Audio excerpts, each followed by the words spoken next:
జుంకాస్ పెట్టలేదన్న కదా, మళ్ళీ జుంకాస్ అయితే తయారై వచ్చాయండి ఈ రోజు. సో మేకింగ్ అయిన రోజు మీకు డిజైన్ చూపిస్తాను. జస్ట్ ఇది కూడా చూడండి, ఇవన్నీ మేకింగ్ అయింది, అంటే పాలిష్ అవ్వలేదు ఇంకా, పాలిష్కి వెళ్తున్నాం ఇప్పుడు. అండ్ ఇది చూడొచ్చు, అండ్ ఇది చూడండి కొంచెం హెవీ జుంకా వస్తుంది. పాలిష్ అయ్యాక మీకు క్లారిటీగా చూపిస్తాను. ఒక 3 or 4 daysలోనే అయిపోతుంది పాలిష్ అయిపోయి. ఇది ఒక డిజైన్, అండ్ ఇందులో కలర్ కాంబినేషన్స్ కూడా వచ్చాయండి. దీనికి ఇంకా బీట్స్ వర్క్ అవుతాయి. ఇంకా నెక్స్ట్ ఇవి కూడా ఒక డిజైన్. అన్నీ కూడా చాలా మంచి మంచి డిజైన్స్ అయితే తీసుకొచ్చాను అనమాట. ఇవన్నీ పాలిష్కి వెళ్తున్నాయండి ఇప్పుడైతే, పాలిష్కితో వెళ్తున్నాయి.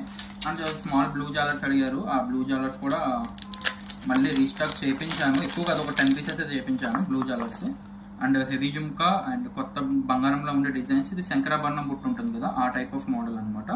శంకరాభరణం కాదు, ఆ టైప్ ఆఫ్ ప్యాటర్న్తో black and white and pink colour and purple అన్ని కలర్స్లో మేకింగ్ చేయించాను. ఇవన్నీ పాలిష్ అయ్యి వస్తాయి, ఇవన్నీ పాలిష్ అవుతాయండి. పాలిష్ అయ్యి వచ్చిన తర్వాత అన్ని కూడా ప్రతిదీ కూడా స్క్రూ బ్యాకే చేయించాను, ఏది పుష్ బ్యాక్ చేయించలేదు. స్క్రూ బ్యాక్ ఎక్కువ అడుగుతున్నారని, సో ఓన్లీ స్క్రూ బ్యాగ్స్ లో వచ్చాయి. ఇది పాలిష్ అవ్వడానికి ఒక 4 to 5 days, మాక్సిమం ఒక 1 week అనుకోండి.